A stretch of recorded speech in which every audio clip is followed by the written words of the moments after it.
खबर उत्तर प्रदेश मुरादाबाद से। बांग्लादेश में आरक्षण के मुद्दे को लेकर हुई हिंसा के बीच यूपी के कई छात्र फंस गए थे, जिनमें मुरादाबाद की जिगर कॉलोनी की रहने वाली MBBS की छात्रा सना खान भी शामिल थी। अब वह सुरक्षित अपने घर वापस लौट आई है। सना ने बताया कि बांग्लादेश में आरक्षण प्रोटेस्ट और हिंसा के बीच इंडियन एम्बेसी ने काफी मदद की। सना खान बांग्लादेश के ईस्ट वेस्ट मेडिकल कॉलेज की MBBS की 3rd ईयर की छात्रा है। उन्होंने बताया कि वहाँ आरक्षण का मुद्दा लगातार गर्माता जा रहा था, हिंसा हो रही थी। प्रदर्शन और हिंसा के दौरान बांग्लादेश के इंटरनेट और मोबाइल सेवाएं पूरी तरह से बंद कर दी गई थी, जिसकी वजह से उनका घर वालों से संपर्क नहीं हो पाया था। अब वह भारत सरकार की मदद से सुरक्षा बांग्लादेश से अपने वतन मुरादाबाद वापस आ गई है। सना ने बताया कि उनके हॉस्टल से कुछ ही कदम की दूरी पर आरक्षण को लेकर प्रदर्शन हो रहे थे। ऐसी स्थिति में वह कई दिन तक हॉस्टल के रूम में ही बंद रही। बिगड़ते हालात को नियंत्रण करने के लिए बांग्लादेश की सरकार ने वहाँ मिलिट्री और पुलिस बल तैनात कर दिया था। बांग्लादेश के मौजूदा खौफनाक हालात ने उन्हें काफी डरा दिया था। साथ ही स्टूडेंट भी काफी परेशान थे, लेकिन सना ने हिम्मत नहीं हारी। वतन की मोहब्बत और घर आने की चाह ने उनके टूटे हुए मनोबल को बढ़ाया और लौटने का फैसला किया। सना ने अपने दोस्तों संग टिकट बुक कराया। ऐसे में कंपनी ने भी इसका फायदा उठाया, 3 गुना दाम पर टिकट खरीदने पड़े। अब सना अपने घर अपने परिवार के साथ है। से MBBS कर रही हूँ, मेरा 3rd ईयर चल रहा है अभी, और वहाँ पे सिचुएशन बहुत ख़राब है। वहाँ पे स्टूडेंट्स किसी कोटा सिस्टम को लेके प्रोटेस्ट पर उतरे हैं, तो हम लोगों को भी इतना नॉलेज नहीं थी उसके बारे में।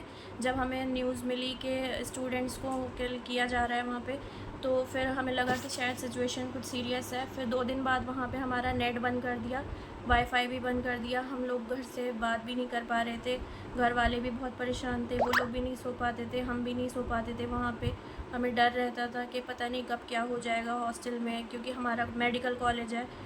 लेकिन हॉस्टल वालों ने, कॉलेज वालों ने हमें अच्छी सिक्योरिटी दे रखी थी। वो ऐसी सिचुएशन क्यों आई, कैसे क्या हो गया था? क्योंकि वहाँ पे स्टूडेंट्स को बहुत जोश था कि हम लोग अपनी जो बात है हम उसे मनवा के रहेंगे, बट गवर्नमेंट ने उनका थोड़ा प्रोटेस्ट किया कि हम नहीं मान सकते हैं ऐसे, तो इसीलिए गवर्नमेंट और स्टूडेंट्स के बीच कुछ लड़ाई हो गई थी, जिस वजह से ये सारे सिचुएशन क्रिएट हुई। लेकिन स्टूडेंट्स ने वहाँ पे वो खड़े रहे अपने हक़ के लिए, उन्होंने अच्छे से लड़ा।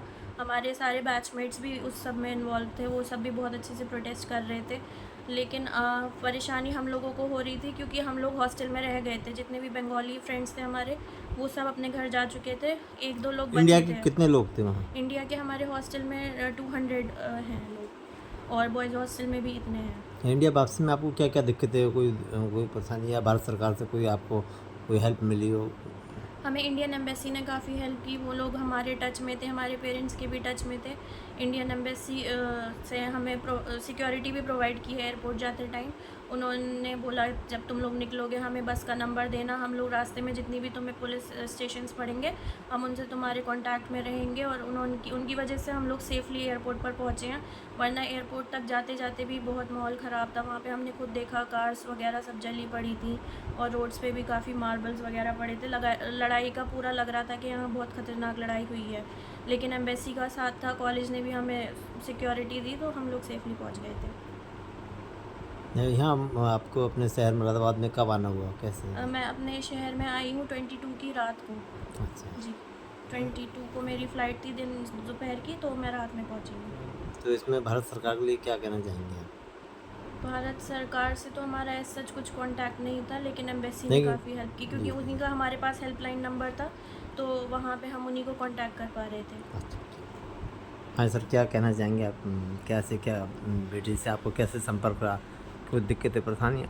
जी, जब वहाँ हमें पता चला कि बांग्लादेश में स्टूडेंट्स, जो लोकल स्टूडेंट्स हैं वहाँ के, वो अपने हक़ को लेकर सड़कों पर हैं और पूरी तरह से आंदोलित हैं, तो वहाँ आंदोलन इतना उग्र रूप ले जाएगा हमको ये भी अंदाज़ा नहीं था। वहाँ पर तो ज़बरदस्त आंदोलन हुआ, जब आगे बसें जलाई गई और क्या क्या हुआ। और हम लोग तो जब परेशान हुए जब वहाँ पर नेट बिल्कुल बंद कर दिया था, संपर्क सूत्र हमारे बिल्कुल ख़त्म हो गए थे। पूरे बांग्लादेश में किसी से हमारा कोई भी संपर्क नहीं हो पा रहा था, और व्हाट्सएप फिर कैसे आपका संपर्क हुआ, कैसे? उसके बाद हमने यहाँ पर इंटरनेशनल रिचार्ज कराया, तो उसमें भी अगर हम 400 बार फ़ोन मिलाते थे तो एक बार फ़ोन पे बैल जाती थी, और वो भी बस बात हमें समझनी पड़ती थी कि क्या ये कहना चाह रही है, तो अंदाजे से हम लोग बात समझते थे।